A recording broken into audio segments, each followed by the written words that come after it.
Hello friends, ಎಲ್ಲರಿಗೂ ನಮಸ್ಕಾರ. Welcome to my channel. ನಾನಿವತ್ತು ತೋರಿಸ್ತಾ ಇರೋಂಥ ರೆಸಿಪಿ ಮಟನ್ ಸಾಂಬಾರ್. ಈ ರೆಸಿಪಿನ ಸ್ಟಾರ್ಟ್ ಮಾಡೋಕ್ಕೂ ಮುಂಚೆ ನೀವೇನಾದರೂ ನನ್ನ ಚಾನಲ್ಗೆ ಸಬ್ಸ್ಕ್ರೈಬ್ ಮಾಡದೆ ನೋಡ್ತಾ ಇದ್ದರೆ ಸಬ್ಸ್ಕ್ರೈಬ್ ಮಾಡ್ಕೊಳ್ಳಿ.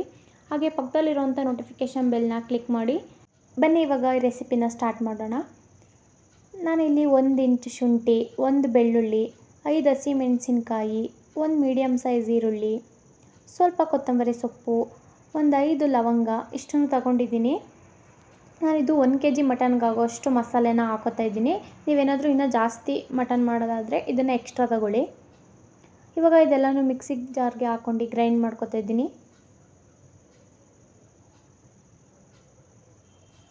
ಇದಕ್ಕೆ ಸ್ವಲ್ಪ ಚಿಕನ್ ಮಸಾಲ ಅಥವಾ ಮಟನ್ ಮಸಾಲ ಯಾವುದಿದ್ರೂ ಸೇರಿಸ್ಕೊಳ್ಳಿ. ನಾನು ಮಟನ್ ಮಸಾಲ ಸೇರಿಸ್ಕೊತಾ ಇದ್ದೀನಿ. ನಿಮಗೆ ಬೇಕು ಅಂದರೆ ಸೇರಿಸ್ಕೊಳ್ಳಿ, ಇಲ್ಲಾಂದರೆ ಸ್ಕಿಪ್ ಮಾಡ್ಕೊಳ್ಳಿ. ಹಾಗೆ ಸ್ವಲ್ಪ ಅರಿಶಿನನೂ ಸೇರಿಸ್ಕೊಂಡು ಗ್ರೈಂಡ್ ಮಾಡ್ಕೊಂಡಿದ್ದೀನಿ. ಇವಾಗ ಇಲ್ಲಿ ಒಂದು ಪಾತ್ರೆಗೆ ಒಂದು 4 ರಿಂದ 5 ಟೇಬಲ್ ಸ್ಪೂನಷ್ಟು ಎಣ್ಣೆನ ಹಾಕೋತಾ ಇದ್ದೀನಿ. ಎಣ್ಣೆ ಬಿಸಿ ಆದ ನಂತರ ಇದಕ್ಕೆ ಗ್ರೈಂಡ್ ಮಾಡಿ ಇಟ್ಕೊಂಡಿದ್ದಂಥ ಮಸಾಲೆನ ಸೇರಿಸ್ಕೊತಾ ಇದ್ದೀನಿ. ಮಸಾಲೆನ ಎಣ್ಣೆಯಲ್ಲಿ ಚೆನ್ನಾಗಿ ಫ್ರೈ ಮಾಡ್ಕೋಬೇಕು. ಮಸಾಲ ಎಲ್ಲ ಹಸಿ ವಾಸನೆ ಹೋಗಬೇಕು, ಆ ರೀತಿ ಚೆನ್ನಾಗಿ ಫ್ರೈ ಮಾಡ್ಕೋತಾ ಇದ್ದೀನಿ. ಇಲ್ಲಿ ನಾನು ಈರುಳ್ಳಿ, ಬೆಳ್ಳುಳ್ಳಿ ಎಲ್ಲನೂ ಹಾಗೆ ಹಸಿಯಾಗಿ ಹಾಕಿರೋದ್ರಿಂದ ಇಲ್ಲಿ ಮಸಾಲಾನ ಚೆನ್ನಾಗಿ ಫ್ರೈ ಮಾಡ್ಕೋಬೇಕು. ಒಂದು 2 ನಿಮಿಷ ಚೆನ್ನಾಗಿ ಲೋ ಫ್ಲೇಮಲ್ಲಿ ಇಟ್ಟು ಫ್ರೈ ಮಾಡ್ಕೋತಾ ಇದ್ದೀನಿ.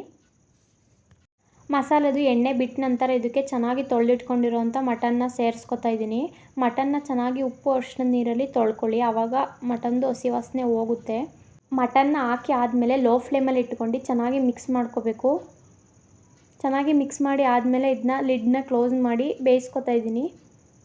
ಒಗ್ಗರಣೆಯಲ್ಲಿ ಚೆನ್ನಾಗಿ ಬೇಯಿಸ್ಕೊಂಡ್ರೆ ಸಾಂಬಾರು ಟೇಸ್ಟ್ ಬರುತ್ತೆ. ಇವಾಗ ಇದಕ್ಕೆ ನೀರೇನು ಹಾಕ್ದಲೇ ಹಾಗೇ ಒಗ್ಗರಣೆಯಲ್ಲಿ ಒಂದು 15 ನಿಮಿಷ ಚೆನ್ನಾಗಿ ಬೇಯೋದಕ್ಕೆ ಬಿಡಬೇಕು. ಮಧ್ಯದಲ್ಲಿ ತಿರುಗಿಸ್ಕೊತಾ ಇರಬೇಕು, ಇಲ್ಲಾಂದರೆ ತಳ ಹತ್ಬಿಡುತ್ತೆ. ಇದು 15 ನಿಮಿಷ ಬೇಯಿಸಿ ಆದಮೇಲೆ ನಾನು ಇದಕ್ಕೆ ಸಾಂಬಾರು ಪುಡಿನ ಸೇರಿಸ್ಕೊತಾ ಇದ್ದೀನಿ. ನಾನು 2 ಸ್ಪೂನಷ್ಟು ಸಾಂಬಾರು ಪುಡಿನ ಸೇರಿಸ್ಕೊತಾ ಇದ್ದೀನಿ.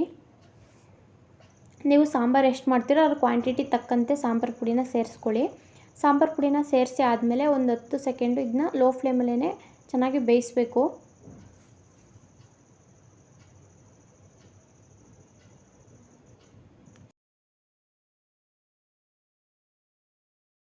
ಇವಾಗ ಇದಕ್ಕೆ ನಿಮಗೆ ಸಾಂಬಾರು ಕ್ವಾಂಟಿಟಿ ತಕ್ಕಷ್ಟು ನೀರನ್ನ ಸೇರಿಸ್ಕೊಳ್ಳಿ. ನೀರನ್ನ ಸೇರಿಸಿ ಇದನ್ನ ಲಿಡ್ನ ಕ್ಲೋಸ್ ಮಾಡಿ ಬೇಯೋದಕ್ಕೆ ಬಿಡೋಣ. ಅದು ಬೇಯೋ ಅಷ್ಟರಲ್ಲಿ ನಾನಿಲ್ಲಿ ಕಾಯಿ ಖಾರನ ರೆಡಿ ಮಾಡ್ಕೊತಾ ಇದ್ದೀನಿ. ಒಂದು ಮಿಕ್ಸಿ ಜಾರ್ಗೆ ಒಂದು ಬೌಲಷ್ಟು ಕಾಯಿ, ಒಂದು ಸ್ವಲ್ಪ ಕಡಲೆ, ಒಂದು ಸ್ವಲ್ಪ ಚಕ್ಕೆನ ಹಾಕ್ಕೊಂಡು ಗ್ರೈಂಡ್ ಮಾಡ್ಕೊತಾ ಇದ್ದೀನಿ.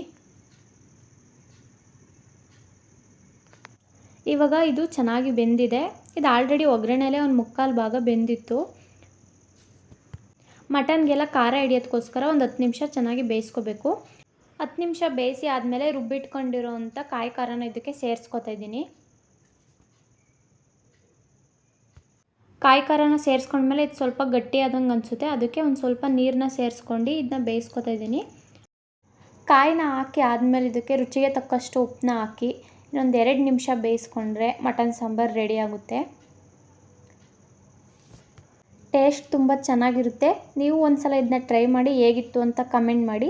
ಈ ವಿಡಿಯೋ ನಿಮ್ಗೆ ಏನಾದರೂ ಇಷ್ಟ ಆದರೆ ಲೈಕ್ ಮಾಡಿ, ಶೇರ್ ಮಾಡಿ, ಸಬ್ಸ್ಕ್ರೈಬ್ ಮಾಡಿ.